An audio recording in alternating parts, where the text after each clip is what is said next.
November 15th, 1952. 4:42 in the afternoon. Eastern ridge overlooking Frozen Valley, somewhere in the Chosin Reservoir area, Korean Peninsula. Sergeant Elijah Thaddeus Blackwood pressed his cheek against the cold steel of his M1 Garand rifle. Metal so frigid it burned skin on contact. His fingers traced crude copper wire wrapped around the gas cylinder, 75 cents worth of hardware store material. Simple electrical wire that had no business being attached to a United States Marine Corps weapon. Through his scope, 820 yards distant across the valley floor, Communist forces moved into firing positions. Elijah counted them, 6 soldiers visible, 2 carrying the distinctive elongated profiles of Soviet-made Mosin Nagant sniper rifles. Purpose-built killing machines with effective range stretching beyond 800 yards. The Mosin Nagant's documented effective range, 800 yards and beyond. The American M1 Garand battle rifle in Elijah's hands, 500 yards in standard configuration, 300-yard gap, 3 football fields of distance where enemy snipers could kill Marines without Americans able to shoot back. Elijah knew this mathematics intimately, had watched it play out in blood and screaming. 17 Marines killed between June and November 1952 by enemy snipers firing from ranges American weapons could not counter. Corporal Luther Brennan, Private First Class Owen Gallagher, 15 others whose names Elijah whispered when sleep would not come. Lance Corporal Duncan McAllister shifted nervously beside Elijah. 19 years old, kid from Oregon, logging country with gift for reading wind, hands trembling as he watched Elijah prepare to fire. Staff Sergeant's going to court-martial you when he sees what you did to that rifle. Elijah did not respond. Focus remained locked on enemy position. Controlled breathing. 4 seconds in. Hold 2 heartbeats. 4 seconds out. Hold 2 heartbeats. Ancient rhythm that steadied hand and slowed pulse. He felt rough copper wire pressing against his palm. Modification that took less than 1 hour to complete. Cost exactly 75 cents. Violated every weapon maintenance protocol in Marine Corps manual. But if it worked, 2,000 American Marines moving through valley below would live to see tomorrow. If it failed, Elijah would die knowing he tried something when everyone else just followed orders. Duncan's voice rose with desperation. "What are you doing? You can't hit targets at 820 yards. That's impossible with a Garand." Elijah settled his finger on the trigger. Made final adjustments for windage. Slight breeze from the left. 5 miles per hour. Had to compensate. Move crosshairs fractionally left of center mass. "Watch me." He squeezed. The story of how one black Marine sergeant from Mississippi changed the Korean War with 75 cents begins not in frozen combat, but in cotton fields of the Mississippi Delta. Begins with a sharecropper's son who learned physics from textbooks he was not supposed to have, who learned that excellence could not be denied forever, even when systems tried. April 18th, 1930. Greenwood, Mississippi. Elijah Thaddeus Blackwood entered the world 3rd of 5 children born to Thaddeus and Dorothy Blackwood. Sharecropping family, working land they would never own, living in a house that leaked when rain came, eating meals stretched thinner than food should stretch. Thaddeus Blackwood Sr. had served in segregated unit during World War I. Fought for America in France with the 369th Infantry Regiment, the Harlem Hellfighters, earned medals and respect from men who bled beside him, returned home expecting something different, found instead the same America he left, same segregation, same poverty, same casual cruelty of a system that measured men by skin first. But Thaddeus brought home something more valuable than medals, brought a lesson he would teach his children every day. "This country ain't perfect, son." Thaddeus's voice gravelly from cigarettes and fieldwork. "But it's worth fighting for. Sometimes you got to earn respect before they're ready to give it. God gives gifts for a reason. Don't you dare hide yours." The Blackwood family owned exactly 1 firearm, old Winchester bolt-action rifle that Thaddeus used for hunting. Food on the table depended on Thaddeus's aim, on whether rifle found target, on whether expensive cartridges counted every time. Elijah was 8 when his father first put that Winchester in his small hands, showed him how to shoulder the stock, how to sight down barrel, how to squeeze trigger smooth instead of jerking, how to respect weapon as tool that fed family. Elijah took to shooting like some children take to reading. Natural talent that could not be taught, could only be nurtured. By age 9, Elijah could hit targets grown men struggled to see. Squirrel at 70 yards, deer at 150 yards. Tin cans on fence posts that disappeared when others tried. Uncanny ability that made neighbors talk. Made some folks uncomfortable. In Mississippi back then, being known as the black boy who could shoot wasn't something folks celebrated. But my daddy said talent is from God. Elijah would remember decades later.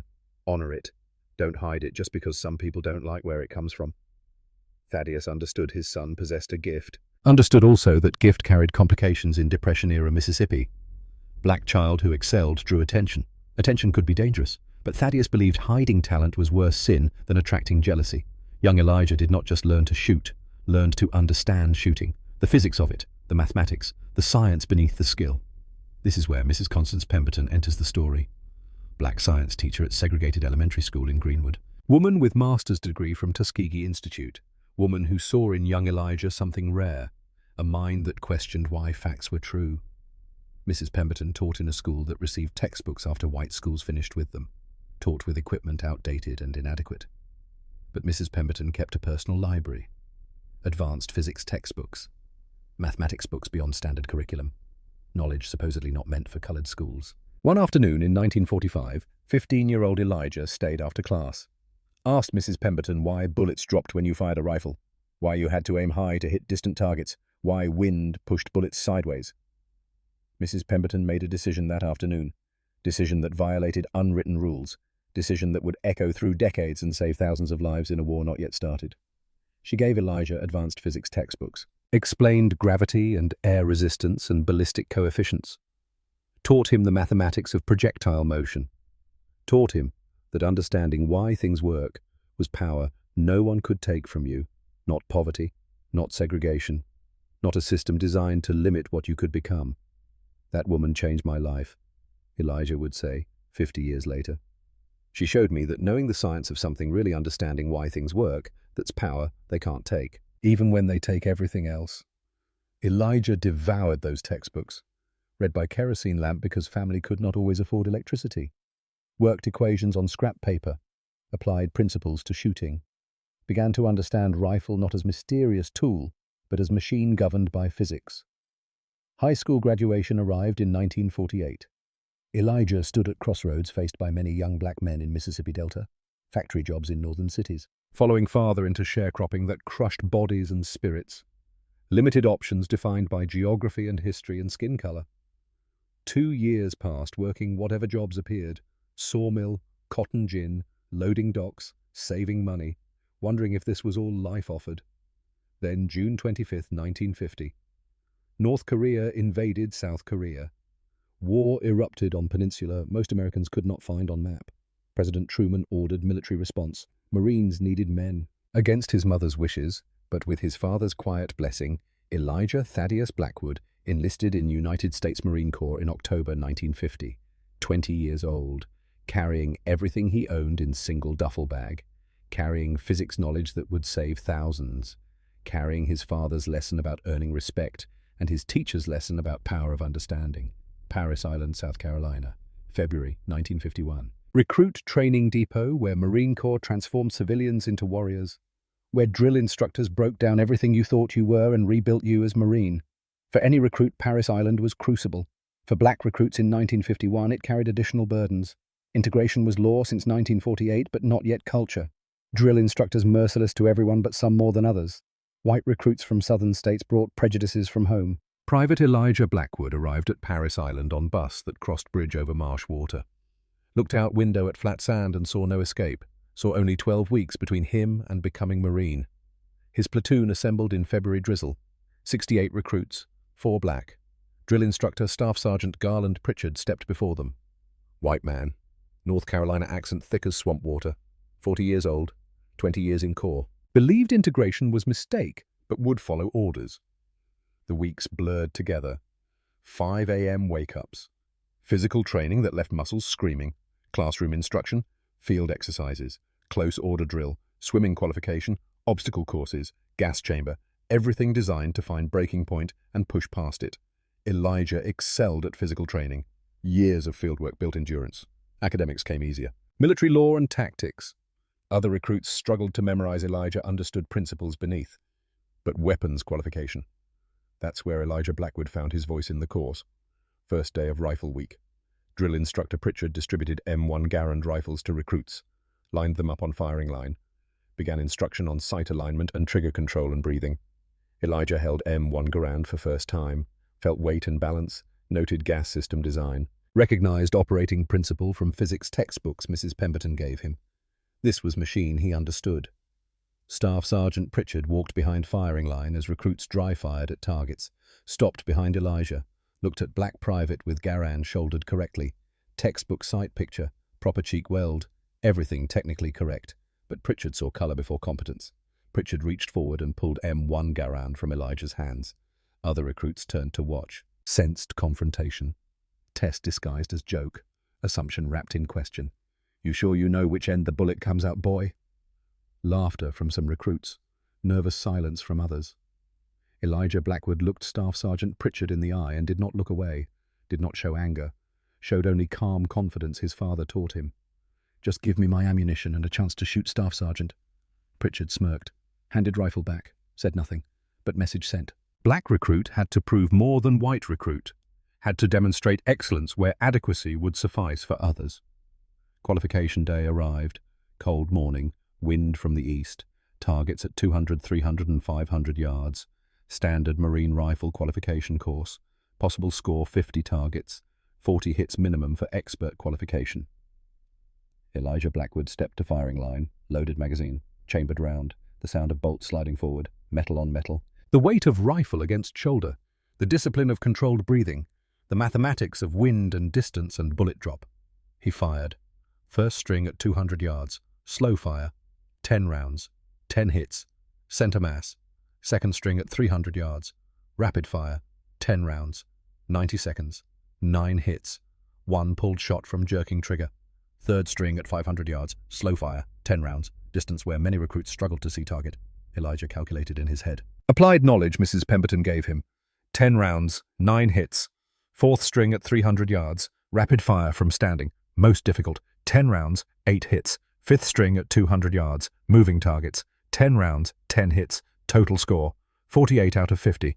Expert qualification, score higher than any recruit in platoon, higher than some drill instructors, undeniable excellence.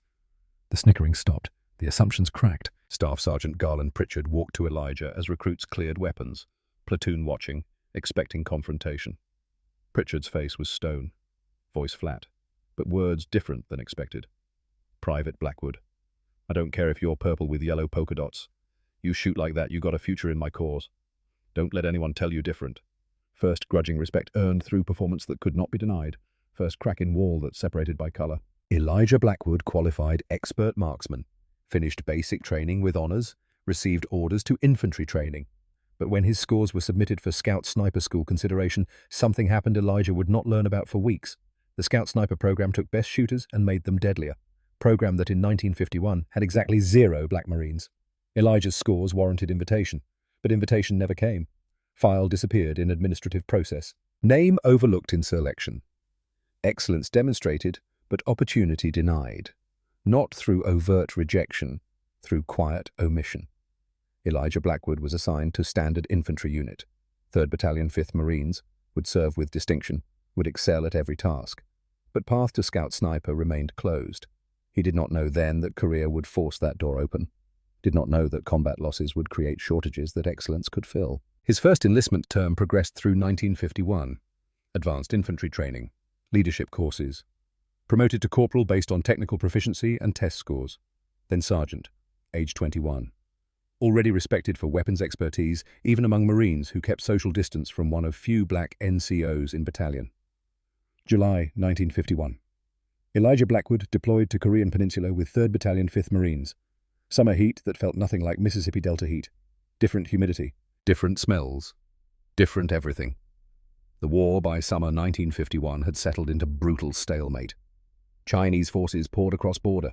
United Nations forces pushed back. Lines shifted. Men died. But no clear victory emerged. Korea in 1951 was different war than what it started as. No longer rapid advance and retreat.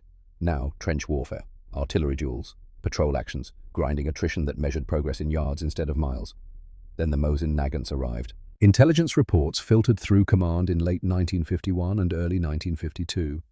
Communist forces receiving Soviet-designed sniper rifles. Mosin Nagant M1891/30 with PU scopes. Purpose-built weapon. Bolt action. 5-round magazine. Effective range 800 yards and beyond. The American M1 Garand rifle was excellent weapon. reliable, rugged, accurate for infantry combat, semi-automatic, 8-round N-block clip. But M1 Garand was battle rifle, not purpose-built sniper weapon. Effective range in standard configuration, approximately 500 yards, 300-yard gap. 3 football fields of distance where communist snipers could engage American forces with near impunity, where Marines took fire from enemy they could not see, from positions they could not effectively suppress. The mathematics were brutal. Enemy sniper with Mosin Nagant at 800 yards could kill Marines who could not shoot back, could engage and withdraw before artillery arrived, could create psychological terror through invisible threat. Colonel Morrison, commanding officer of 5th Marines, filed report on March 1952. Enemy snipers are engaging our forces from distances our weapons cannot effectively counter. We are suffering casualties before our men can even identify where the fire is coming from. Request immediate solutions. Pentagon would debate that request for months, would form committees, would study options, would eventually approve limited distribution of M1903 Springfield sniper rifles. Excellent weapons, but production was slow. Distribution prioritized established sniper units. Timeline measured in quarters and fiscal years. Meanwhile, Marines died.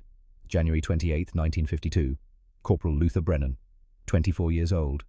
Appalachian Coal Country, West Virginia. Son of miner, killed in shaft collapse when Luther was 12. Friend Elijah had made during training. Good Marine. Steady under fire. Had wife and infant son waiting back home. Brennan's squad assaulted enemy bunker. Standard operation. Suppressed with automatic fire while assault element closed distance. Brennan carried M1 Garand with full clip. 8 rounds. Rate of fire meant clip lasted seconds if you weren't careful. Brennan advanced under covering fire, positioned behind fallen tree, began suppressing bunker with controlled shots. 2 rounds, pause, 2 rounds, pause, making clip last while keeping enemy heads down. Clip ran empty. Distinctive ping as N-block clip ejected. Brennan dropped behind cover to reload. Standard procedure. Muscle memory from hundreds of training repetitions. Remove empty clip. Grab fresh clip. Insert into receiver. Press down until locked. 4 seconds. Maybe 5 if your hands were cold or wet or shaking. 4 seconds of complete vulnerability. The enemy sniper had been waiting, had been counting Brennan's shots, had identified his position during muzzle flashes, had weapon trained on spot where Brennan would expose himself.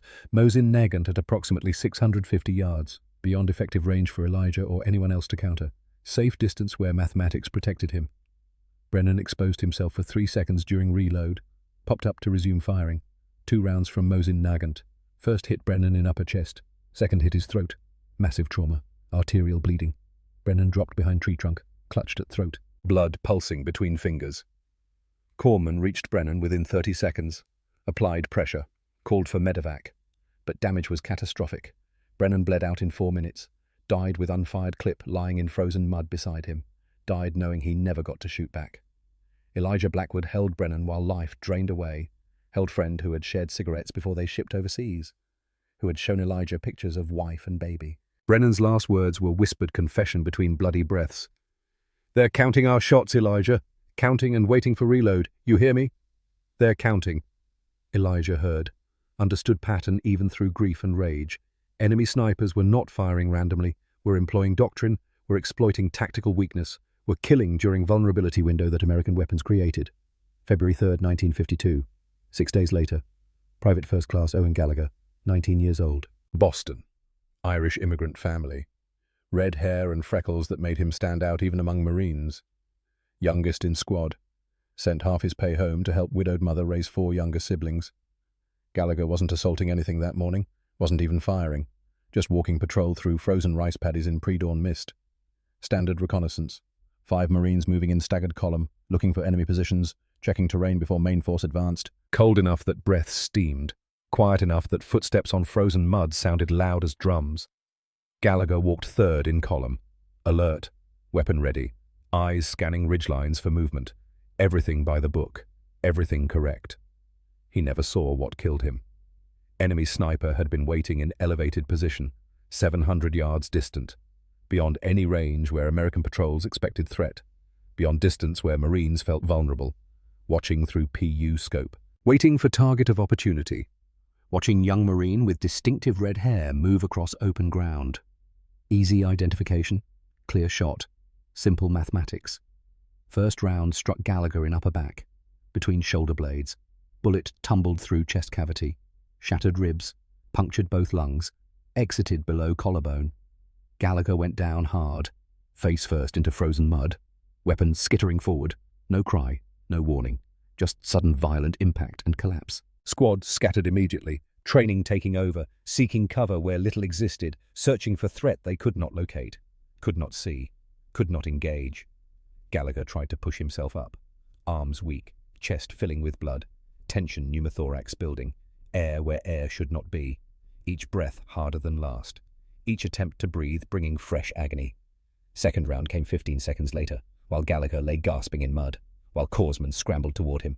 While squad searched desperately for sniper position, hit Gallagher in lower back, severed spine, shattered kidney, made certain what first round started. Corpsman reached Gallagher within 45 seconds, rolled him over, saw chest wound, sucking chest wound, air bubbling through blood, face already pale, lips blue, applied seal, called for medevac, started chest compressions, everything correct, everything by doctrine, everything useless.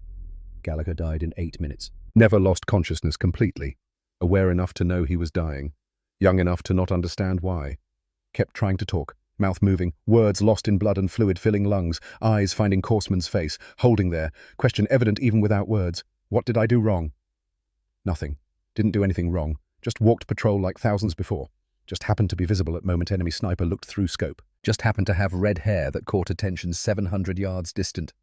Just happened to be in killing zone where American weapons could not respond. Elijah reached position 10 minutes after Gallagher died. Saw body covered with poncho. Saw blood on frozen mud. Saw squad members sitting in shock. Saw corpsmen washing hands in canteen water. Hands shaking. Failed save weighing heavy. Squad leader Sergeant William Tucker met Elijah's eyes. Voice flat. Emotionless. Trauma masked by professionalism. Never fired a shot, Blackwood. Kid never even knew what hit him. Walking patrol. Following procedure. Then he's down. Then he's dead. We couldn't even find where the bastard was shooting from. 700 yards. Maybe more. By the time we figured direction sniper was gone. Tucker paused. Something breaking through professional mask. Gallagher asked me this morning if he could write one more letter home before patrol. Said he had birthday money saved for his little sister. Wanted to mail it with letter. I told him write it when we got back. Told him we didn't have time. Tucker looked at body under poncho. Now he'll never write it. And his sister won't get birthday money. And I'm the one who told him to wait. Elijah knelt beside Gallagher's body, lifted poncho edge, looked at face. Kid who should have been playing baseball in Boston, working docks with his father, taking girls to movies, living. Instead, lying in Korean mud. Killed by a weapon he never knew existed. From distance he never imagined threatened him. In war that would forget his name by next week. Red hair still visible despite mud. Freckles still evident on pale face. 19 years old. Would have been 20 in March. Elijah pulled poncho back down. Stood. Looked at Tucker. This isn't on you, Sergeant. This is on the gap. On 300 yards where they can kill us and we can't touch them. But that gap won't last forever. Promise spoken quietly. Commitment made to dead Marine who would never know. To 16 others who died same way. To thousands more who would die if nothing changed. Someone needs to close that gap. Someone needs to change the mathematics. Someone needs to make it so Marines stop dying from ghosts. Elijah Blackwood wrote in journal he kept hidden. Journal no one saw. Wrote entry dated February 3rd, 1952. Brennan dead killed during reload when sniper counted his shots. Gallagher dead killed on patrol from distance. We didn't think mattered.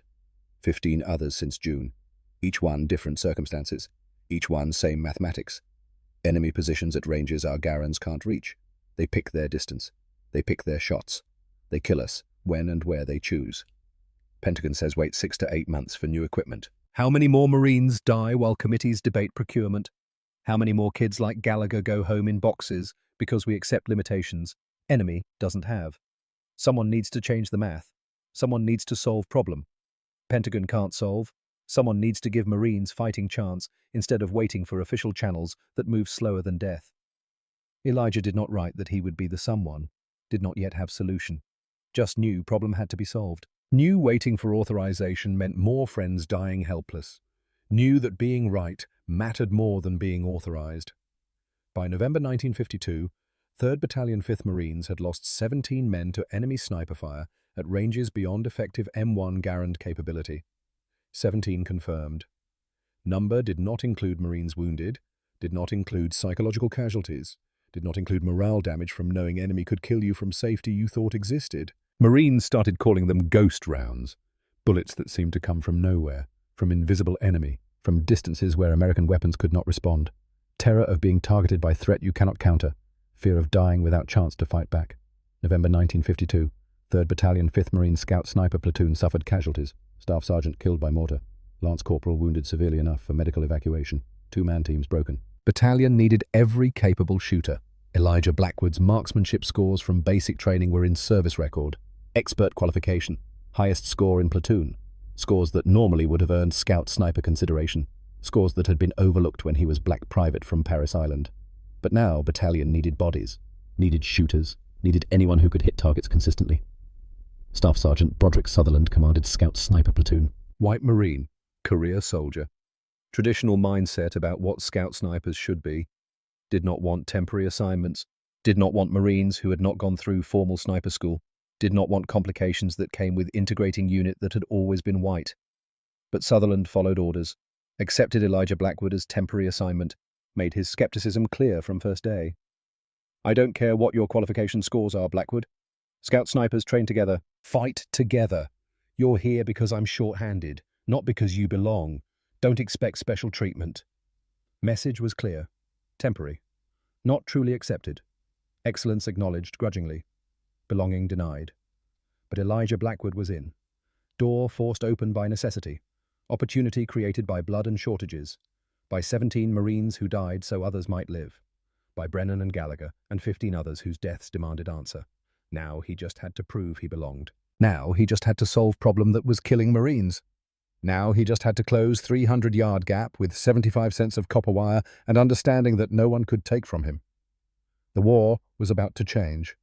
The enemy was about to learn that sometimes innovation comes from unexpected places, that sometimes excellence cannot be denied, that sometimes one man with understanding can accomplish what committees with resources cannot, that sometimes being right matters more than being authorized, that sometimes sharecropper's son from Mississippi changes everything. Elijah Blackwood was paired with Lance Corporal Duncan McAllister, 19 years old, Oregon, wiry build from years working timber camps in Cascade Mountains, gift for reading wind that came from watching weather patterns sweep through valley forests, nervous disposition that earned him nickname Jumpy among the platoon, but nickname had deeper source, trauma that lived in bone marrow.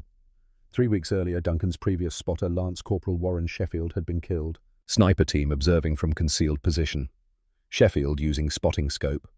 70 power magnification. Watching communist patrol at 800 yards. Safe distance according to doctrine.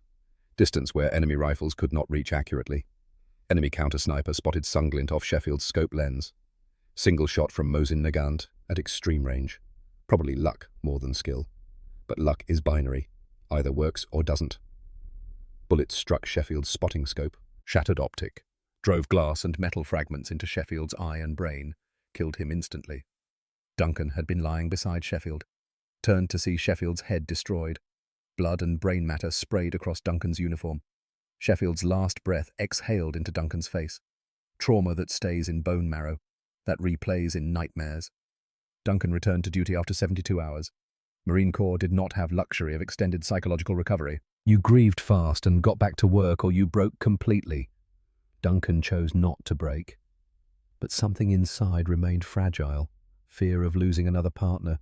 Fear that getting close meant watching them die. When Elijah Blackwood was introduced as Duncan's new partner, Duncan's response was muted, shook hands, made eye contact briefly, said little. Elijah understood trauma when he saw it, understood Duncan was not unfriendly but broken, needed space, needed time. Elijah could give that, could give Duncan room to heal while maintaining professional relationship that kept both alive. Equipment situation revealed disparity.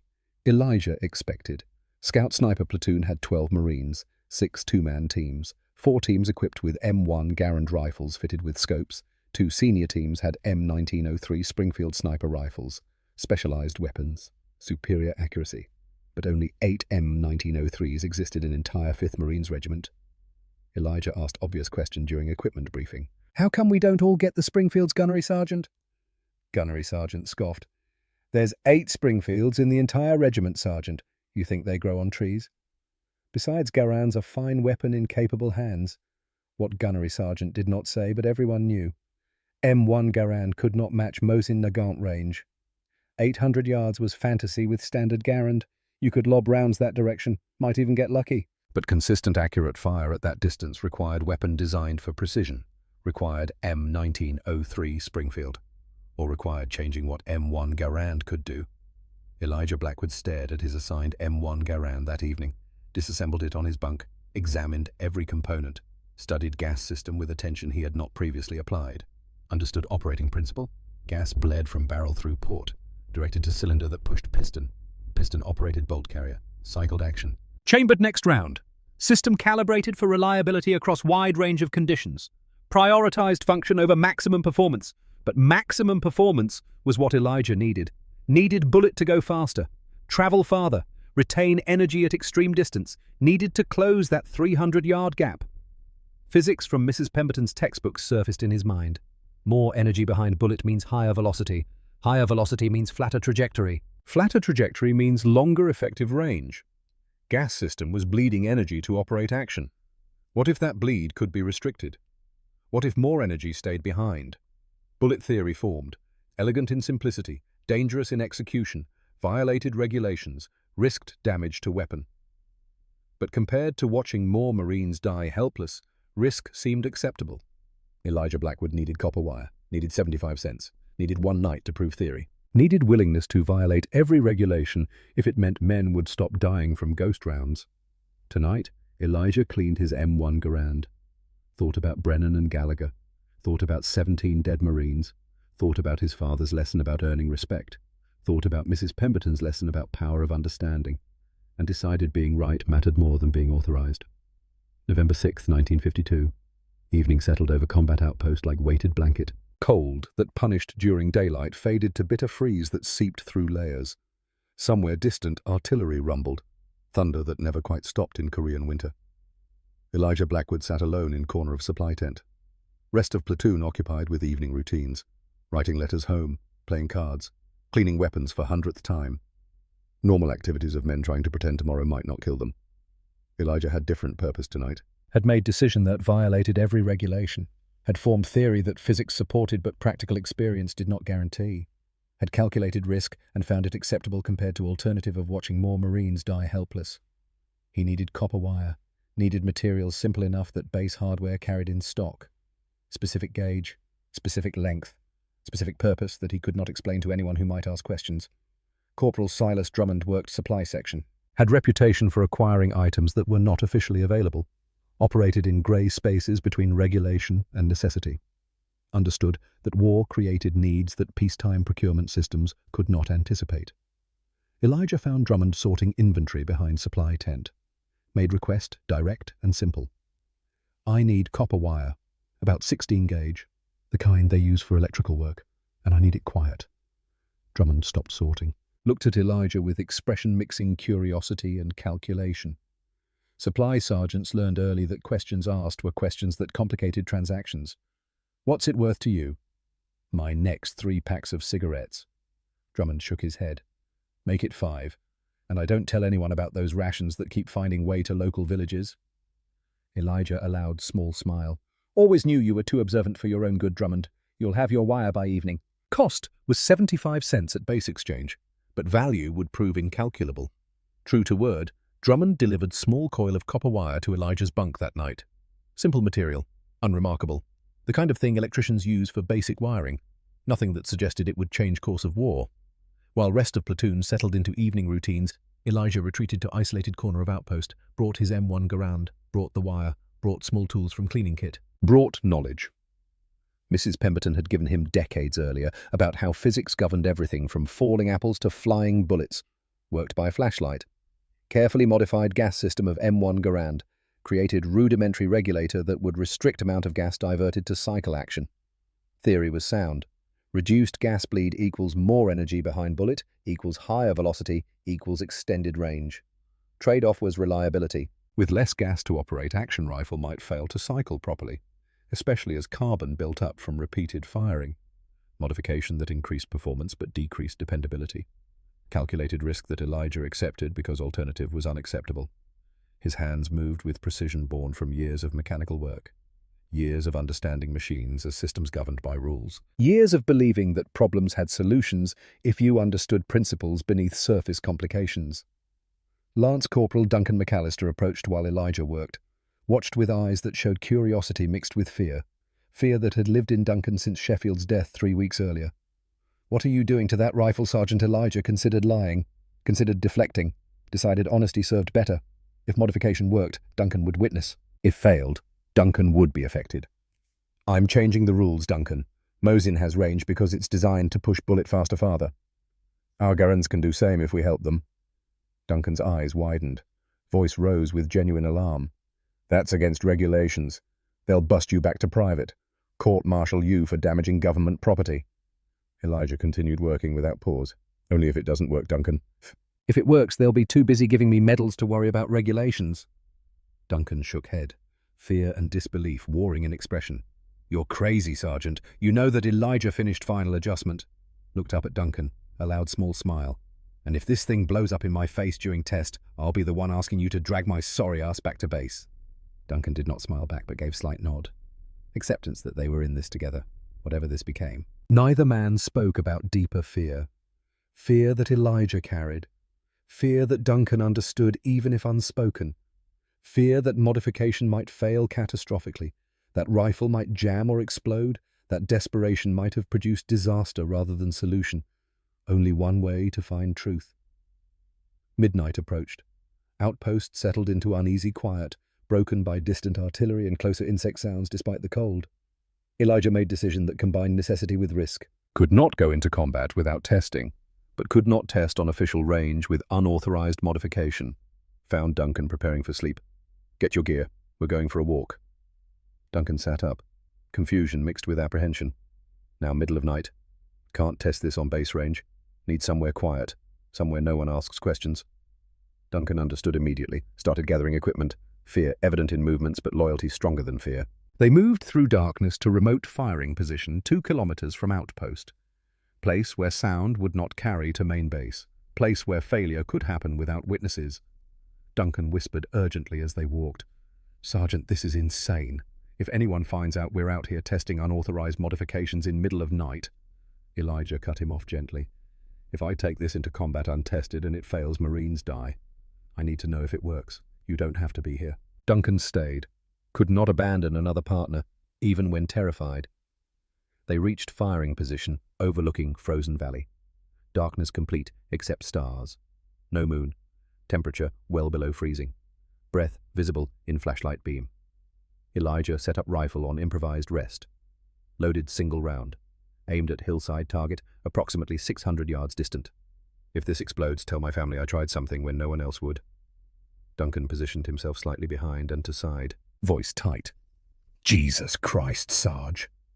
Elijah squeezed trigger. Rifle fired. Sharp crack echoing across valley. But action locked completely. Bolt frozen. Spent casing jammed. Weapon non-functional. Duncan's reaction was immediate. Voice broke between anger and terror. I told you this was crazy. You were going to get us both killed with this stupid idea." Panic rising. Trauma surfacing. Sheffield's death replaying in memory. Fear that getting close to another partner meant watching them die. Fear that Elijah's modification was death sentence for both. Duncan's voice cracked. "Sheffield died because his scope caught light at wrong moment. Now you're deliberately breaking rifles, making them jam. Do you understand what happens when rifle jams in combat?" Elijah worked calmly to clear jam. Used knife to pry stuck brass from chamber. Examined wire modification. Too much restriction. Too little gas reaching operating system. Adjusted wire tension. Thinned gas bleed slightly. Created more clearance for pressure to cycle action. Mathematical adjustment based on understanding principles. "One more try. Just one more," Duncan protested. "No, you proved it doesn't work. Leave it alone." Elijah ignored. Loaded second round. Fired. This time action cycled. Sluggish. Reluctant. But functional. Bolt moved rearward. Ejected spent casing. Chambered fresh round if magazine had contained one. Duncan stared. Disbelief evident even in darkness. It worked. Barely. And it'll get worse with carbon build-up. Elijah loaded third round. Fired again. Action smoother. Still not perfect. Still showing resistance. But improved from second attempt. Loaded fourth round. aimed at targets 650 yards distance, beyond normal M1 Garand effective range, distance where hit would validate theory. Fired. Through darkness, Duncan confirmed impact. Holy hell. You hit it. 650 yards. Garands can't do that. Elijah examined rifle carefully. Gas system hot even through gloves. Carbon already beginning to build around modification. Action would continue degrading with use. Maybe 10 shots before complete failure. Maybe fewer. But 10 shots might be enough. 10 shots might close 300-yard gap. 10 shots might save lives.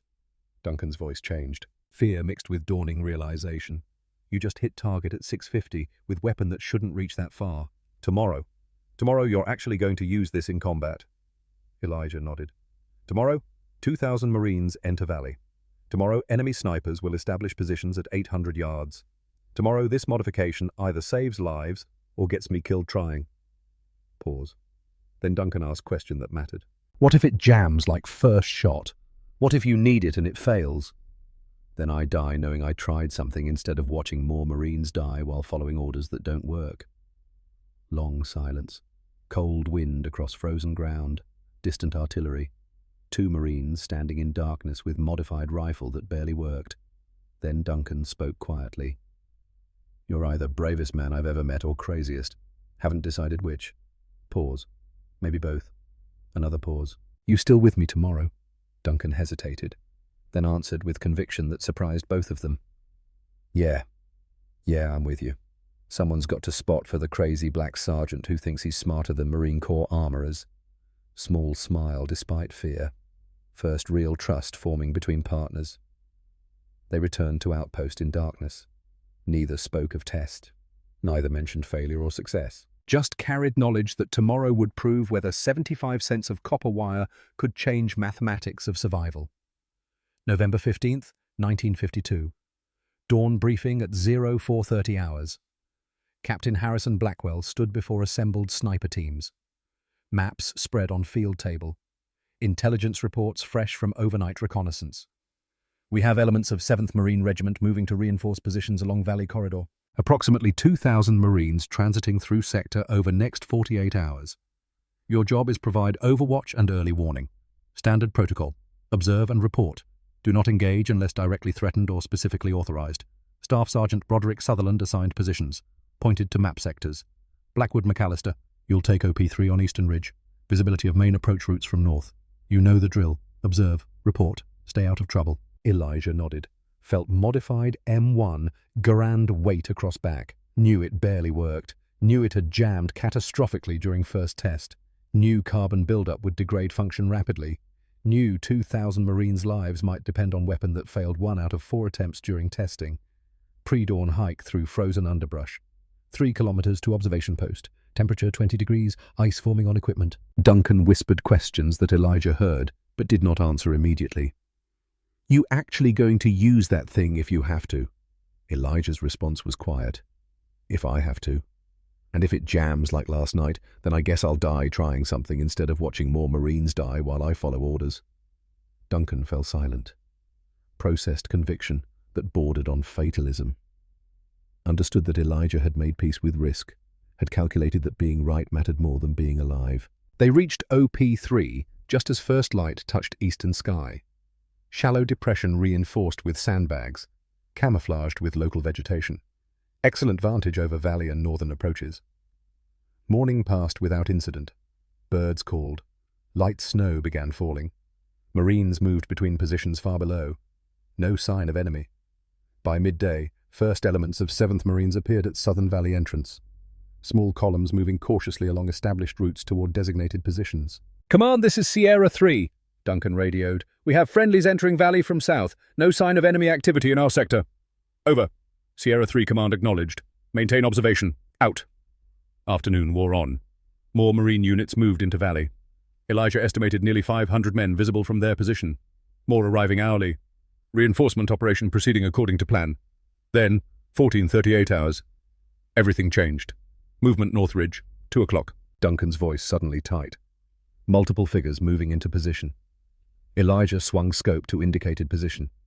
Through magnified optics, saw them clearly. 6 to 8 communist soldiers establishing what appeared to be crew-served weapons positions. Among them, 2 carried distinctive profiles of Mosin Nagant rifles with PU scopes. Duncan checked rangefinder against map. Range, 820 yards to nearest, 850 to ridge position. Well beyond M1, Garand effective range by 300 yards. Exactly the firepower gap that had killed 17 Marines. Exactly the distance where enemy snipers believed themselves safe. Duncan radioed immediately. Command, this is Sierra 3. We have visual on enemy force establishing positions on North Ridge. Approximately 6 to 8 individuals, including sniper teams. Request permission to engage. Over. Radio crackled with response. Sierra 3, negative on engagement. Range is beyond your capability.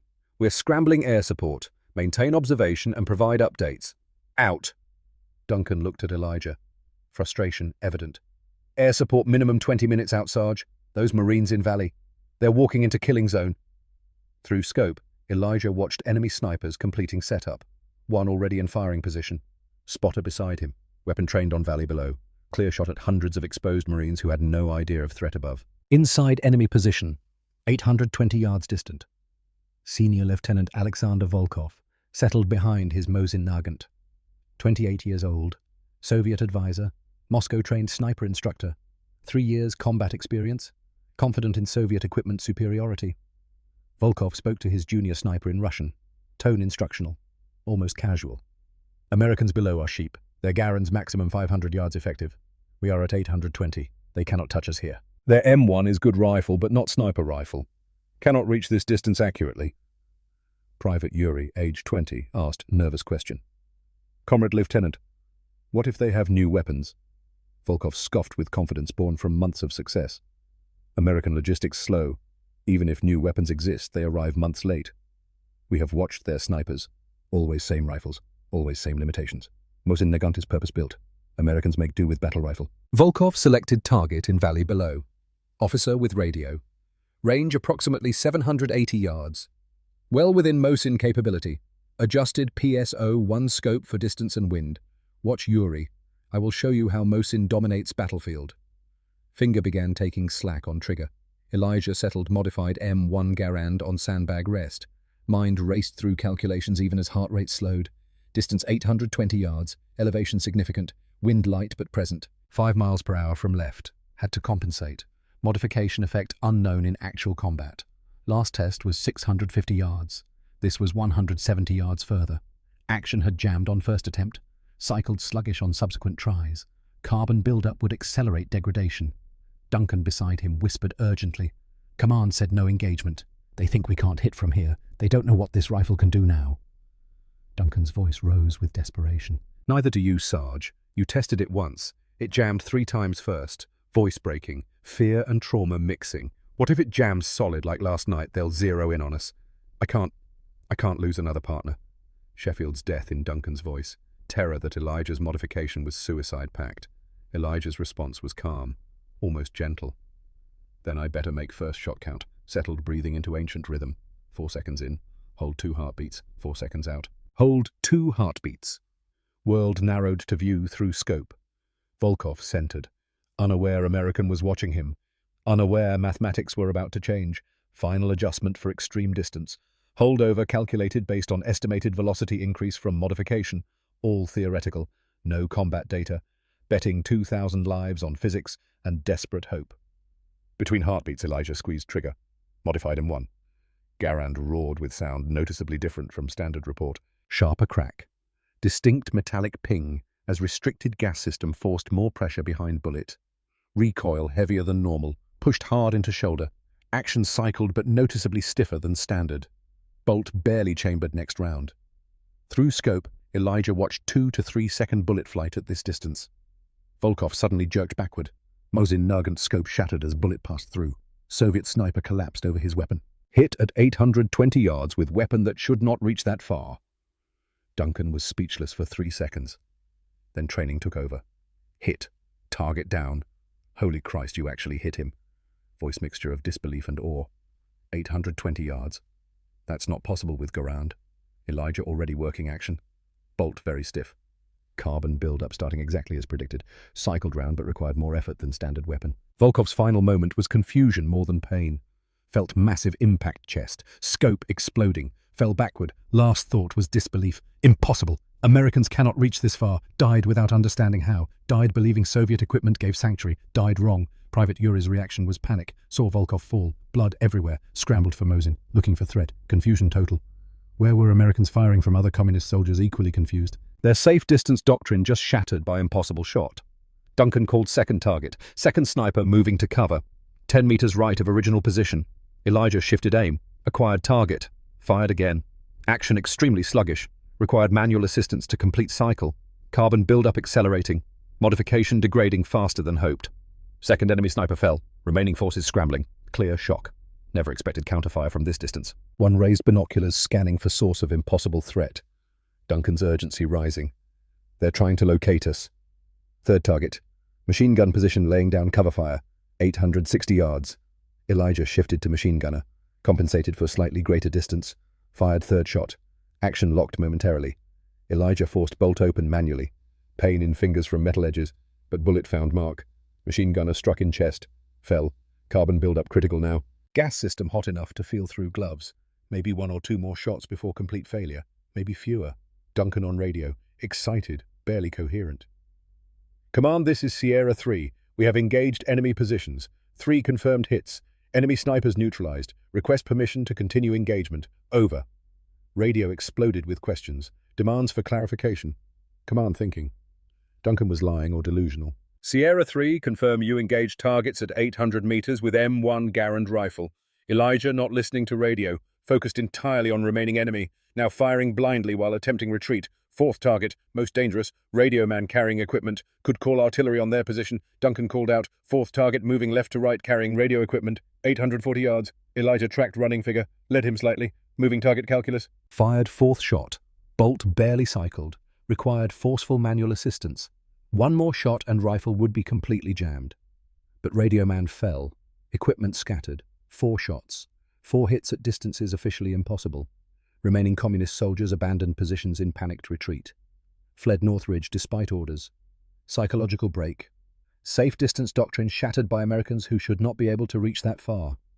In valley below, Marine columns continued movement. Completely unaware of threat eliminated above them.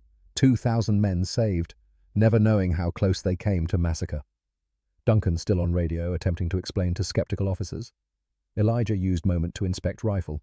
Gas system dangerously hot. Carbon build-up visible around modification.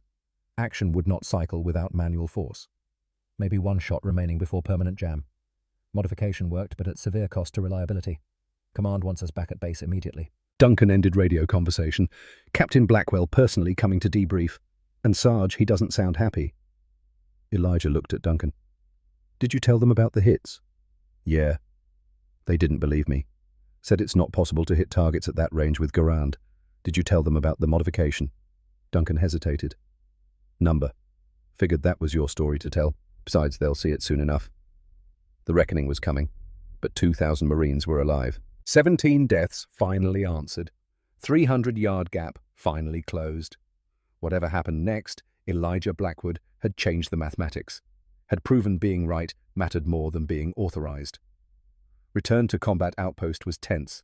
Word spread quickly through battalion like wildfire through dry grass. Impossible shots. 820 yards. 4 enemy kills. Standard M1. Garand doing what doctrine said could not be done. Crowd gathered outside command bunker. Marines wanting to see the sergeant who broke the rules. Wanting to touch the rifle that changed mathematics. Wanting to understand how physics suddenly worked differently. Staff Sergeant Broderick Sutherland intercepted before Elijah and Duncan could enter. Face tight, jaw muscles working, anger barely leashed. What the hell happened out there? Blackwood voice carried across compound, loud enough that every Marine within 50 yards heard, loud enough that silence fell. Loud enough that this became public spectacle rather than private conversation. Command says you engaged targets at over 800 yards with M1 Garand. Pause. Disbelief and fury mixing. That's not possible. Elijah met Sutherland's eyes. Calm. Factual. No defensiveness. No apology. With all due respect, Staff Sergeant, it is possible. I just did it. Sutherland's face darkened like storm clouds gathering. Hand extended. Palm up. Demand clear without words. I want to see your rifle. Now. Elijah unslung M1 Garand. Handed it across. Watched Sutherland's face as realization dawned. Copper wire wrapped around gas cylinder. Crude, unauthorized, impossible to miss. Sutherland's voice, when it came, was quiet, more dangerous than shouting. You modified a service weapon without authorization. Then louder. Fury breaking through. Do you have any idea how many regulations you violated, damaging government property? Unauthorized weapons modification. Conducting unapproved field tests that could have gotten Marines killed. Unspoken rage boiling beneath words. Black NCO, thinking he knew better. Presuming to solve problems white armorers and Pentagon committees could not. Overstepping bounds in ways that threatened order itself. Captain Harrison Blackwell emerged from command bunker before Elijah could respond. Took in scene with single glance. Crowd gathering. Sutherland holding modified rifle. Tension crackling like electricity before lightning strike. Inside. Both of you. Now. Not request. Command. Conference room smelled of coffee and cigarette smoke, and maps spread too long without changing. Captain Blackwell behind field desk. Major Thornton Barrett standing beside him. Battalion executive officer. Former armourer. Face unreadable. Sutherland positioned himself near door. Arms crossed. Silent witness to what he clearly expected would be court-martial proceedings. Duncan stood beside Elijah. Partners. Whatever came next. Major Barrett spoke first. Voice neutral. Professional. Tone that revealed nothing. Walk me through it, Sergeant Blackwood. Every detail. Start with why you thought modification was necessary, Elijah explained. Gas system bleeding energy. Physics of projectile motion. Velocity equals range.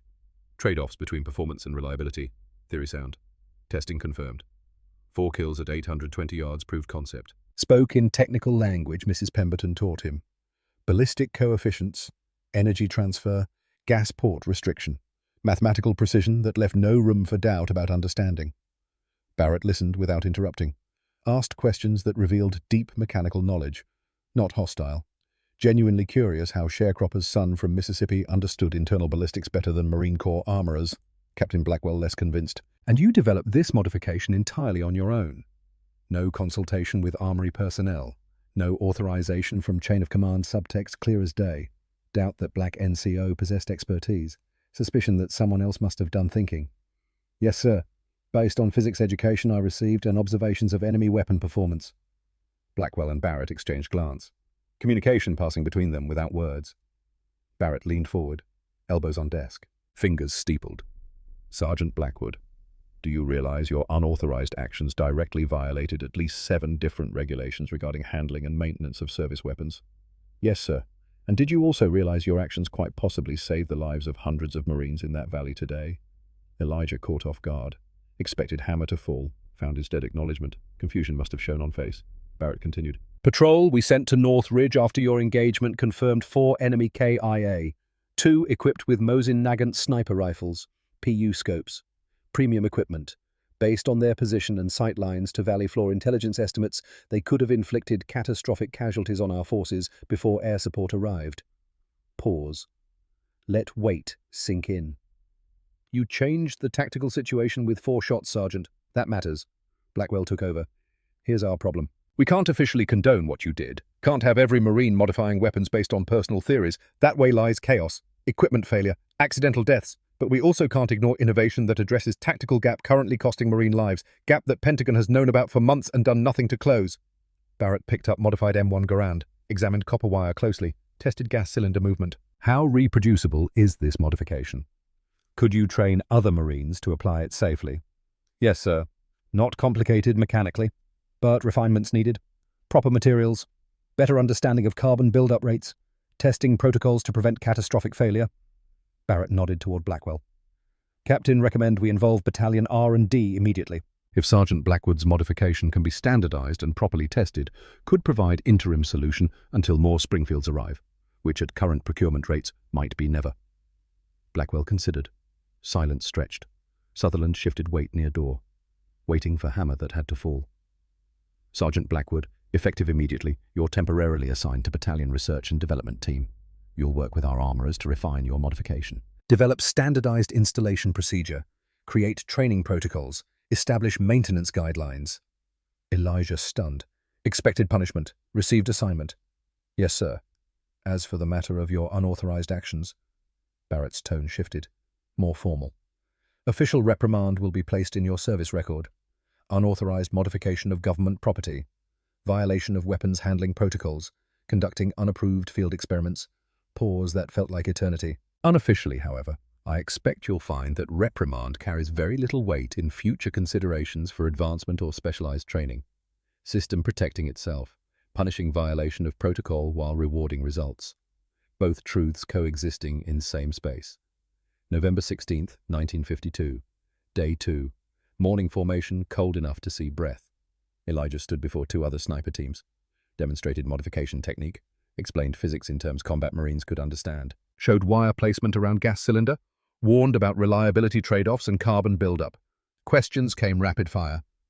How much does it affect accuracy? What happens when carbon builds up? How many shots before failure? Can you switch back to standard configuration? Elijah answered each one. Patient, thorough, teacher, like Mrs. Pemberton had been teacher to him. By afternoon, 3 sniper teams deployed with modified Garans. Enemy positions identified at 760 yards. Within new effective range, no longer safe distance, coordinated fire, 18 confirmed kills, enemy withdrew in confusion and panic. Doctrine that protected them for months suddenly irrelevant. 3 weeks intensive work followed. Elijah collaborated with Battalion Armory Section. White specialists initially skeptical of Black Sergeant teaching them their profession. But expertise proved itself. Understanding of gas systems exceeded what formal training provided. Practical application of physics they knew in theory, but never applied. Crude copper wire evolved. Precisely machined gas regulator emerged.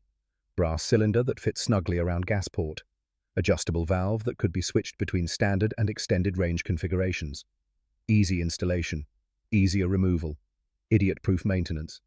Testing confirmed everything. Modified M1. Garans achieved 800 to 900 yard effective range under ideal conditions. Variable wind and temperature affected performance. But core principle sound.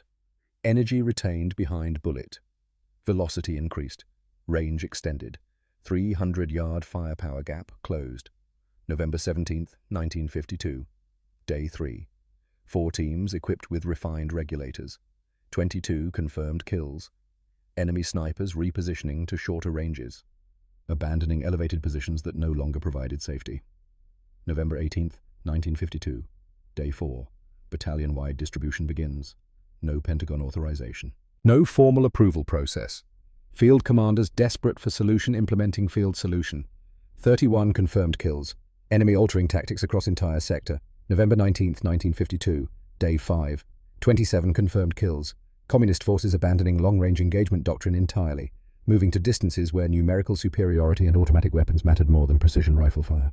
Psychological impact as significant as tactical impact. Campaign total over 6 days. 102 confirmed kills. Estimated 2,000 Marines saved from potential sniper casualties based on enemy positions and Marine movements through exposed terrain.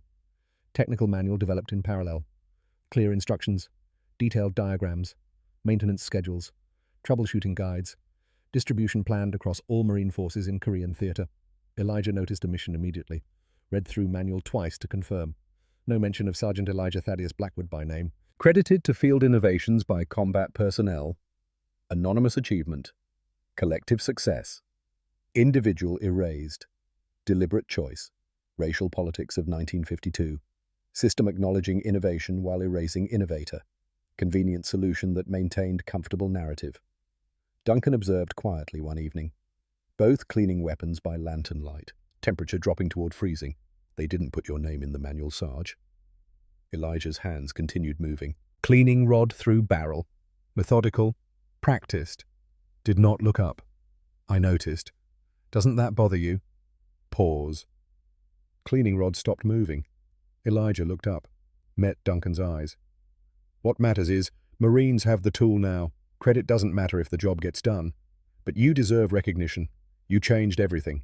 Solved problem. Pentagon couldn't solve with committees and million-dollar budgets. Elijah set rifle down. Chose words carefully.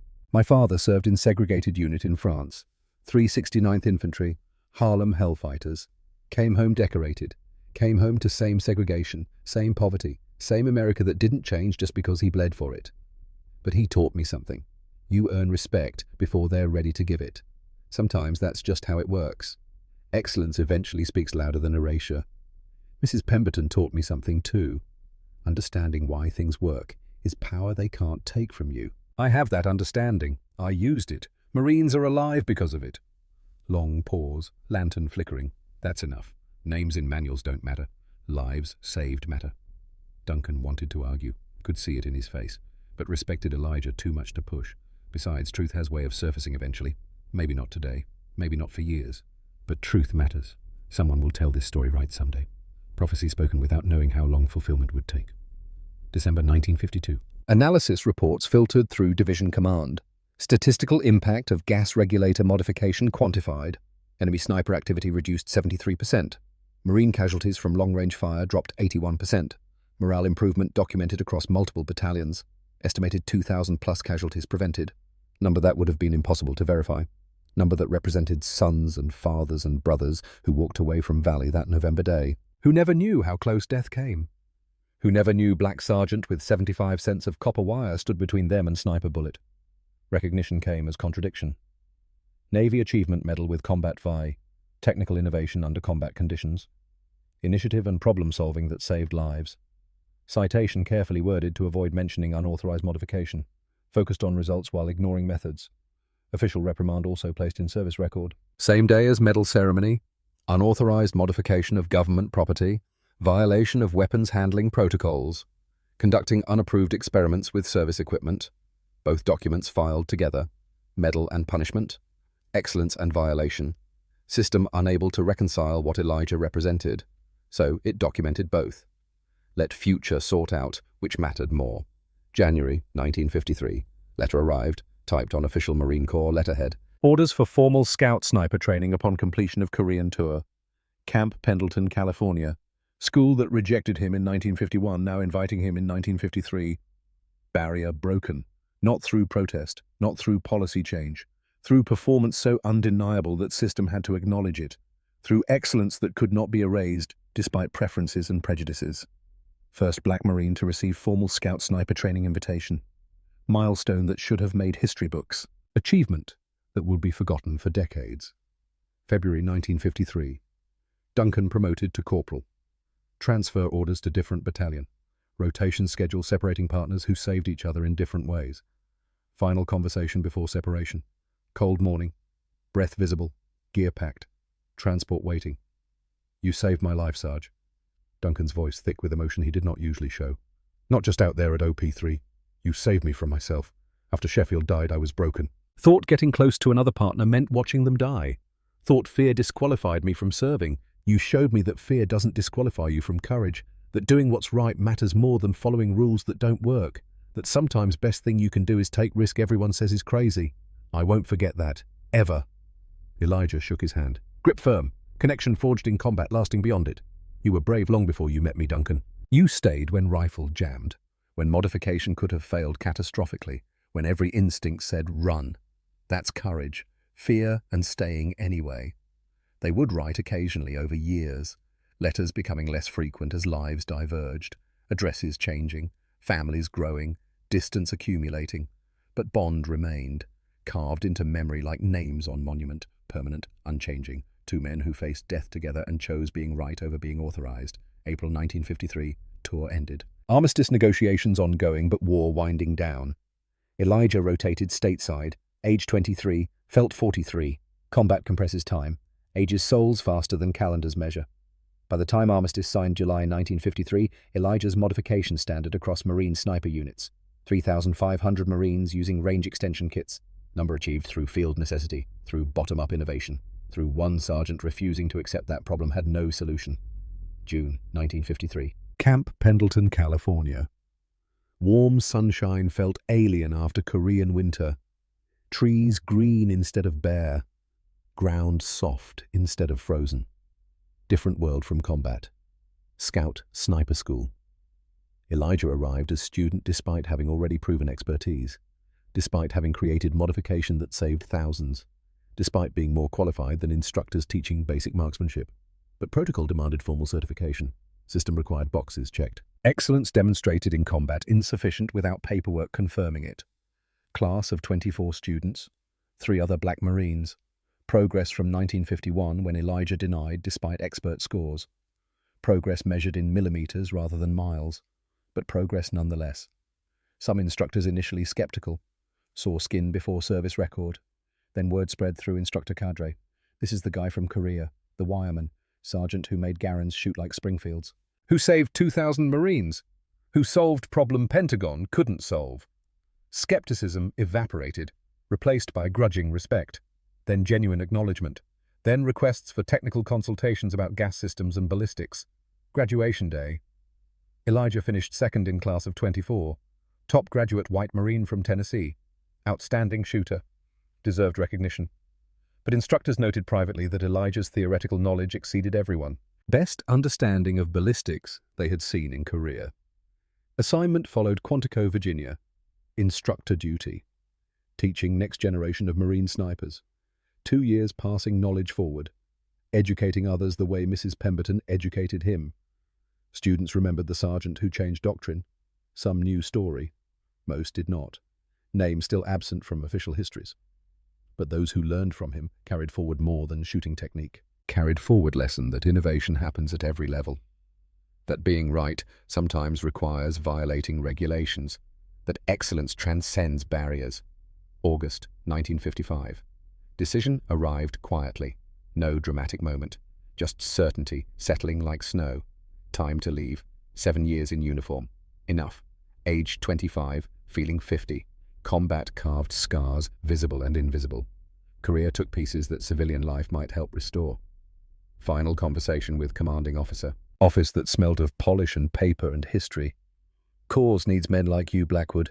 You've changed how we fight, how we think about field innovation, about empowering junior ranks to solve problems senior ranks can't see. You could make colonel if you stayed.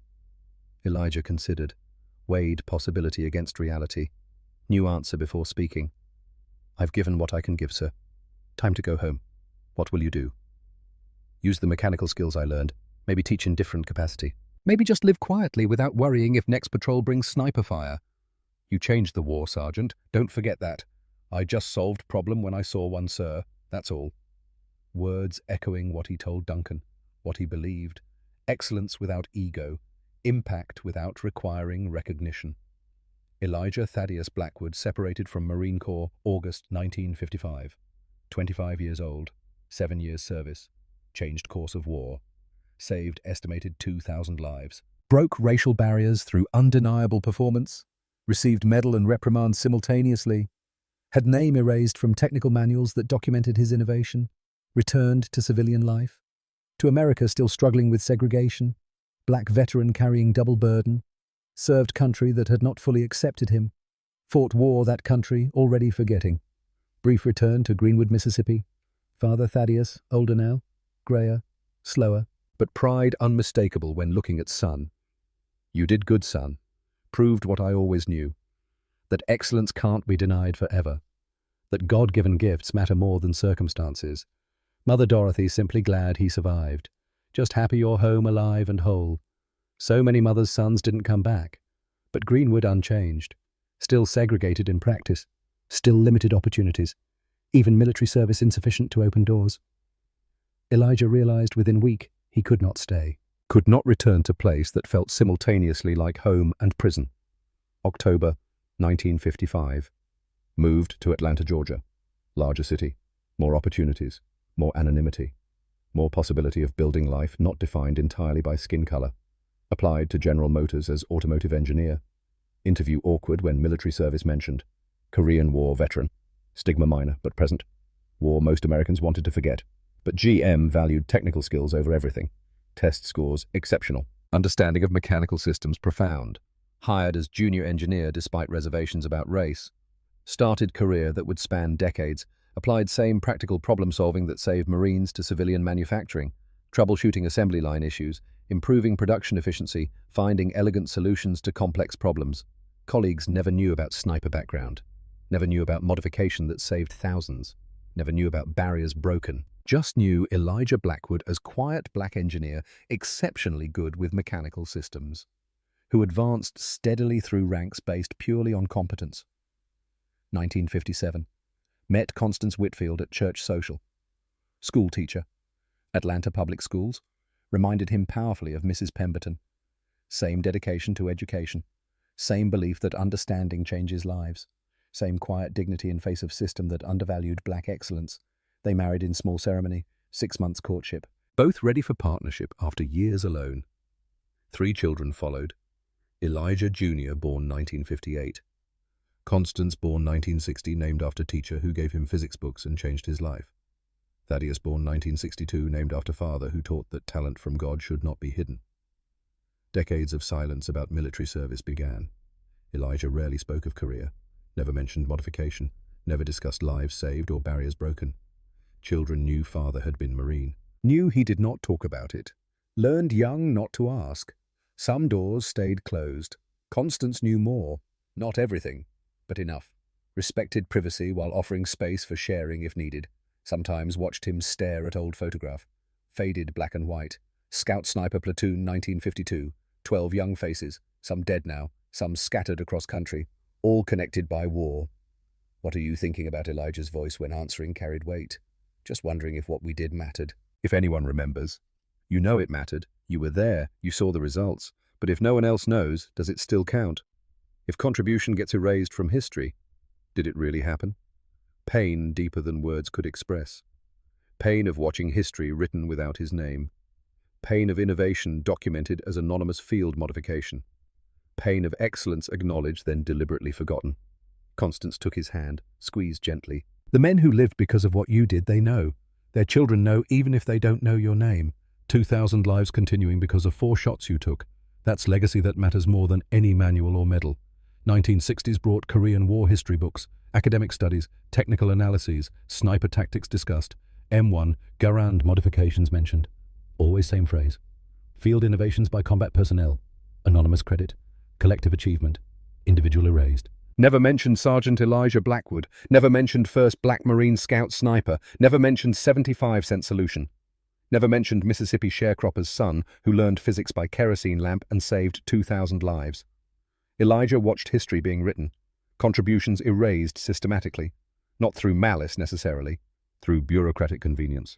Through institutional preference for stories without racial complexity. Through system that found anonymous white innovators more comfortable than named black genius. 1965. Elijah Jr. asked during dinner why father never talked about war. Age 7. Old enough to notice silence. Some things hard to talk about, son. Did you kill people?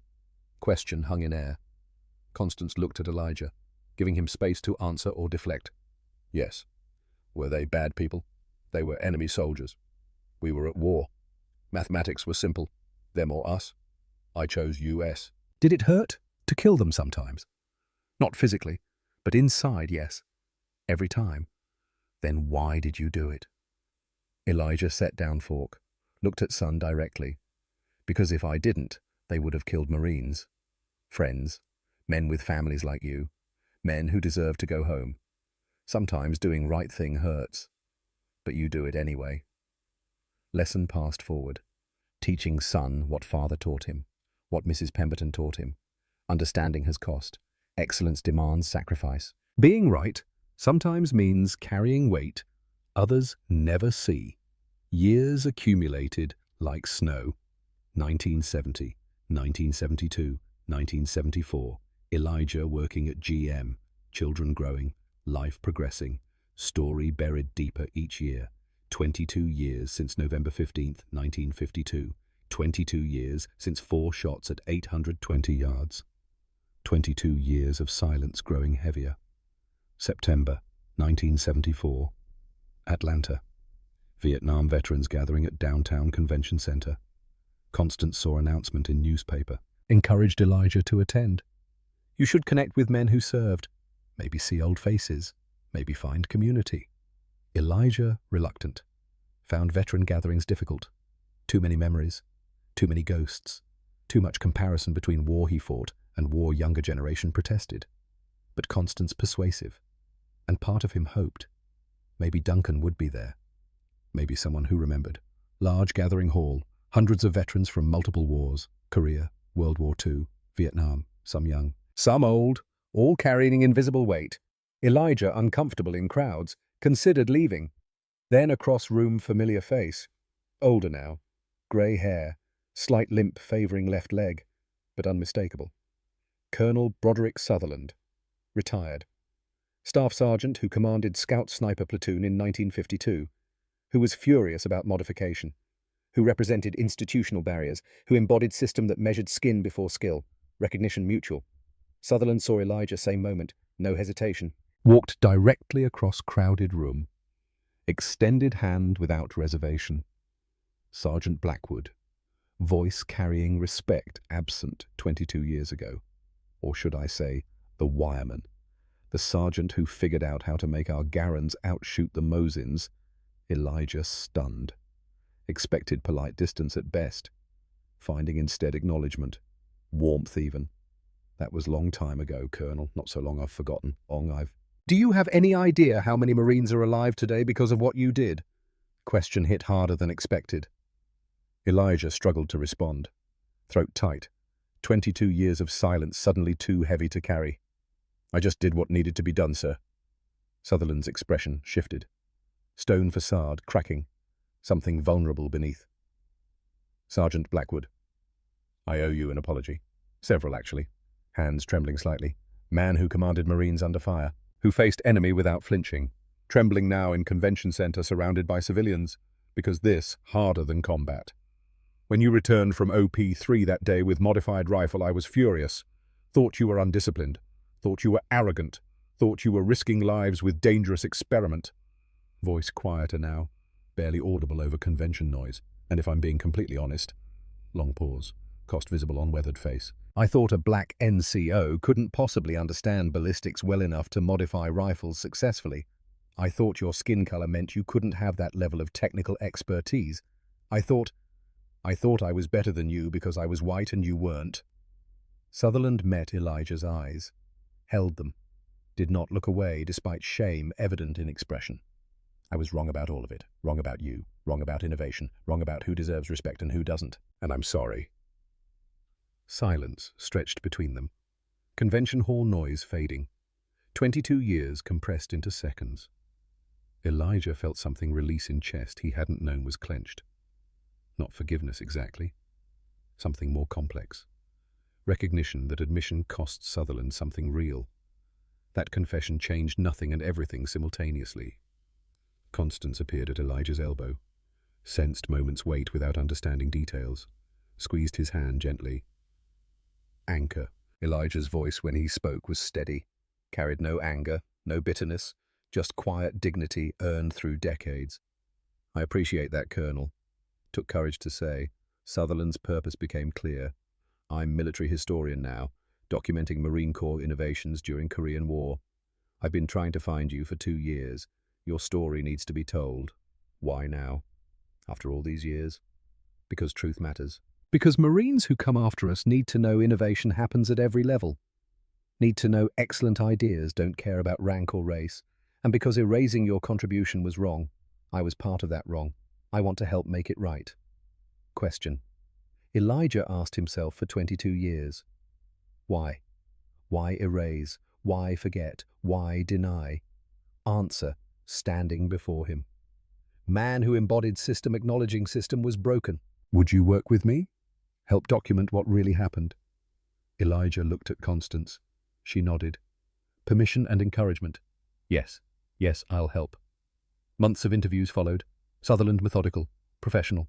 Historians' precision applied to story bureaucracy tried to erase. Interviewed Elijah extensively. Hours of recorded conversations. Nights remembering details buried for decades. Pain of reliving alongside relief of finally telling. Tracked down Duncan McAllister. Master Gunnery Sergeant retired. Living in Oregon. Logging country where he grew up. Found other Scout snipers from 1952. Men scattered across country, all carrying pieces of story. Reviewed declassified after-action reports. Traced gas regulator distribution.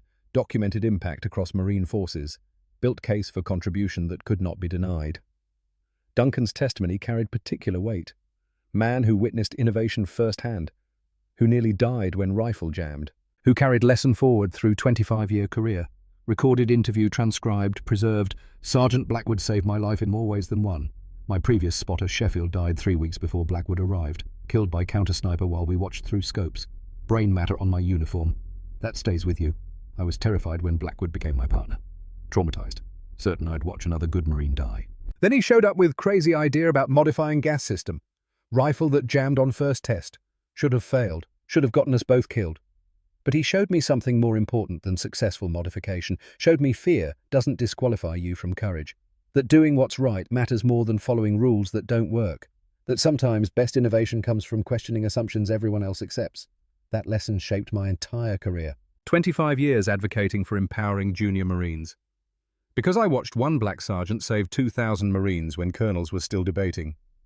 Because I learned being right matters more than being authorized. Sutherland's paper, published 1976, United States Naval Institute Proceedings, prestigious journal read by military professionals worldwide. Title: The 75-cent Solution Field Innovation and the M1 Garand Range Extension. First time Elijah Blackwood's name appeared in official military history. 24 years after innovation. 24 years after erasure. Story told completely. Mississippi sharecropper background.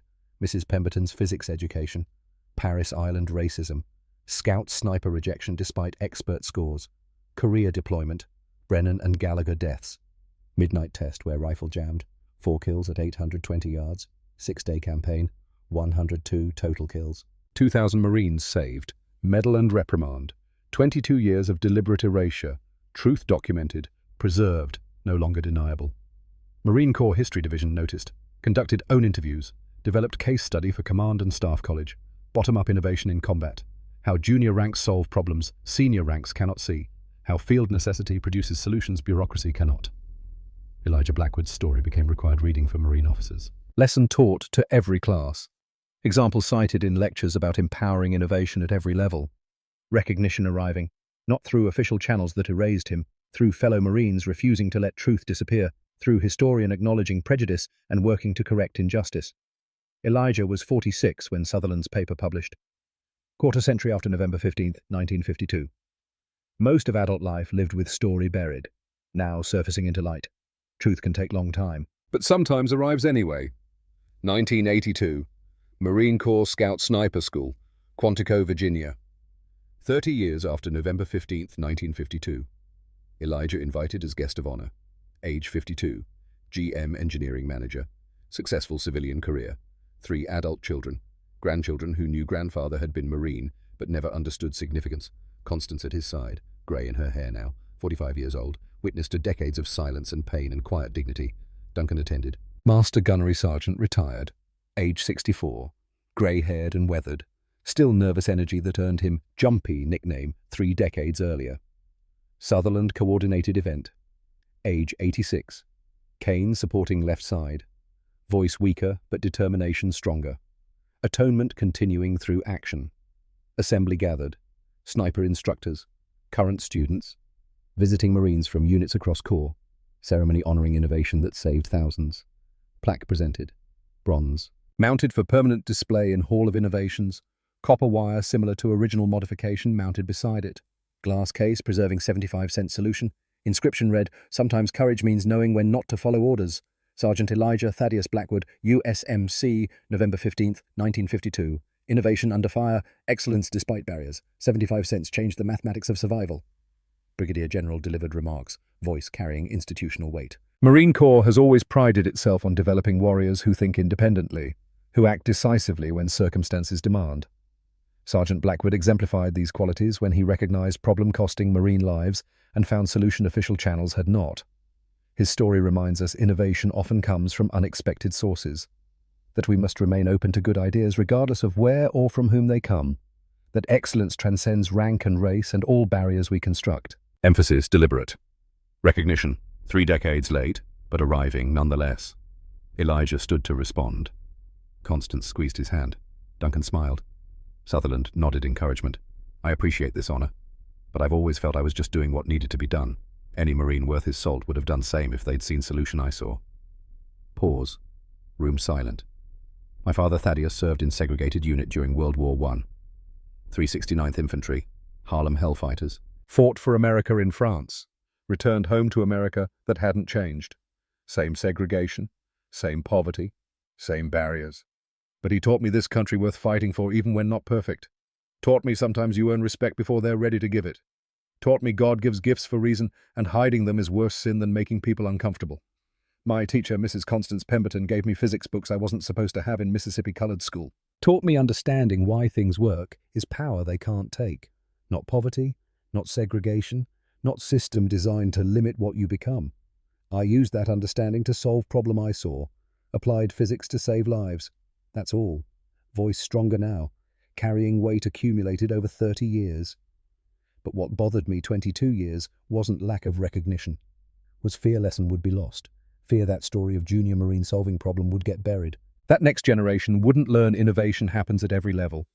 That excellent ideas don't care about rank or race. If this recognition helps teach that lesson, then it matters.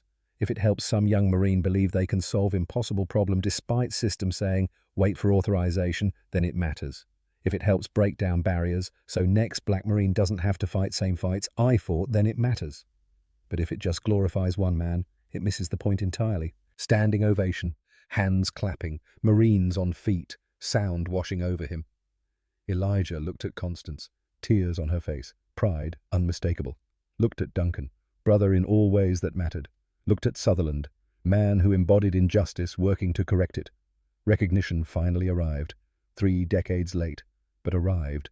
Modern legacy expanded beyond ceremony. Precision rifles adopted in 1980s incorporated adjustable gas systems. Sophisticated engineering implementing crude copper wire principle.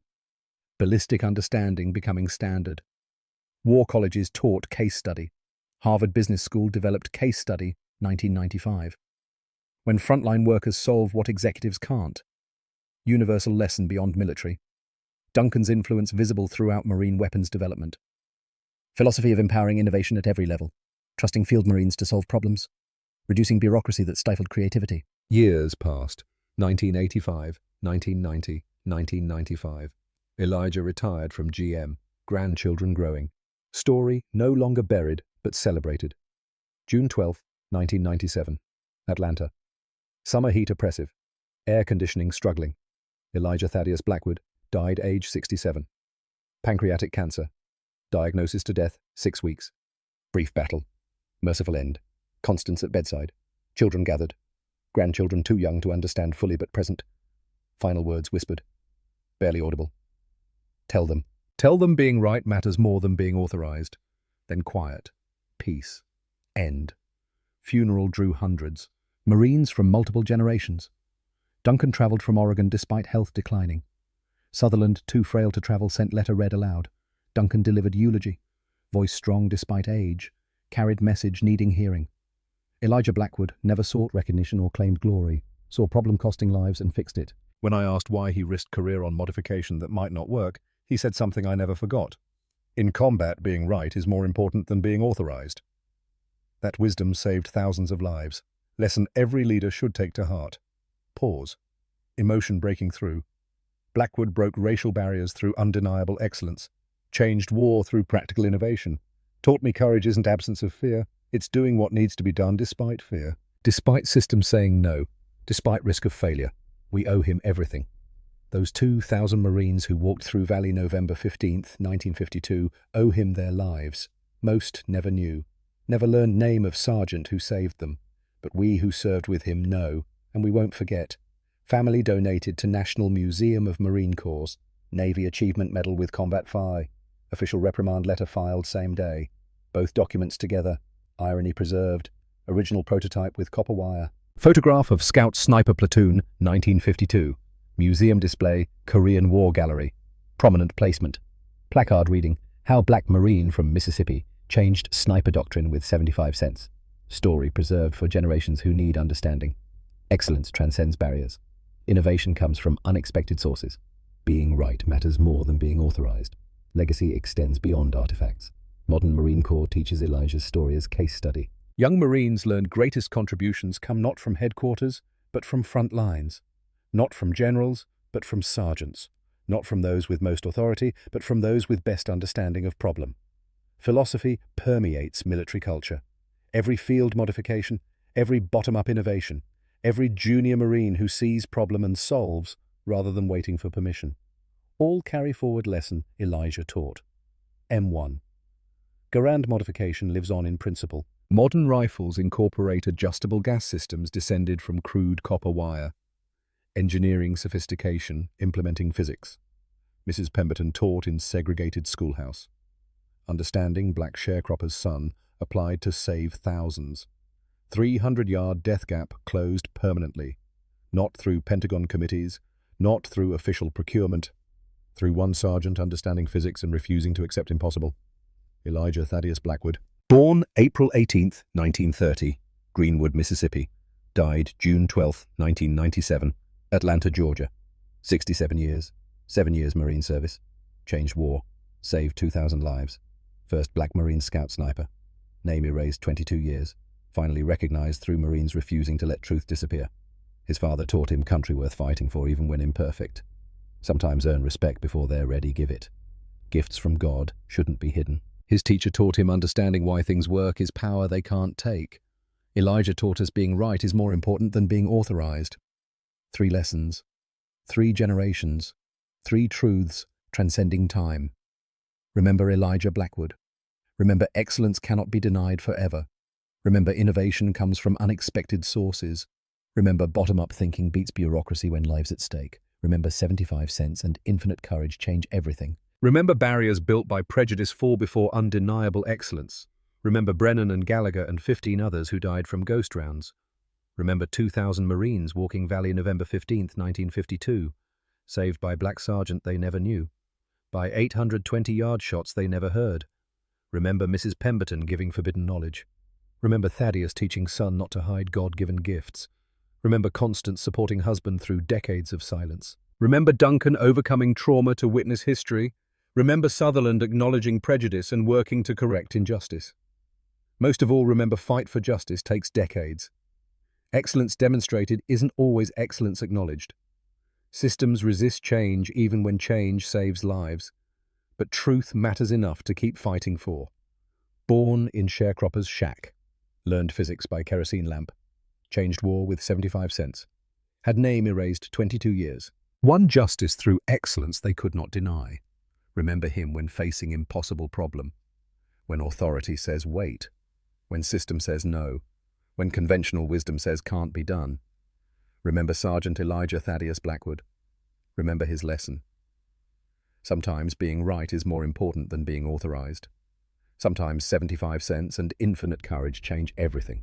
Sometimes truth takes 22 years, but truth always matters.